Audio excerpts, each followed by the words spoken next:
83 নম্বর সামারবেড়িয়া ICDS কেন্দ্র। জনৈকা সামারবেড়িয়া গ্রাম নিবাসী কল্পনা খান, উনি তার ইচ্ছা অনুসারে একটি জলের ট্যাঙ্ক, পাইপলাইন এবং জলের ট্যাঙ্ক বসানোর সমস্ত সরঞ্জাম দান করেছেন। তারই ভিডিও নিয়ে আমরা হাজির হয়েছি। দীর্ঘদিনের ইচ্ছা ছিল যে আমরা কিছু একটা করব গ্রামের মধ্যে, কিন্তু পয়সার অভাবে পেরে উঠছিলাম না। হেনকালে সান বাংলা টিভি ওনাকে সুযোগ দেয় এবং উনি লাখ টাকার লক্ষ্মী লাভ খেলতে যান। 1,06,901 টাকা জেতেন।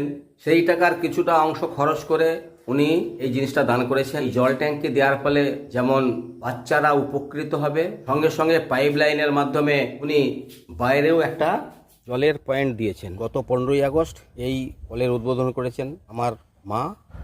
আমরা যে জলের পয়েন্টটা দিয়েছি, এই জলের পয়েন্ট থেকে পথ চলতি মানুষজন, সামারবেড়িয়া গ্রামবাসীবৃন্দ, চাষিবাসী, ছাত্রছাত্রীরা, আমরা সবাই উপকৃত হব। সামান্য উপহার। যদি ভিডিওটা ভালো লেগে থাকে কল্পনা খানের উদ্দেশ্যে একটা লাইক, সাবস্ক্রাইব করবেন। নমস্কার, ধন্যবাদ।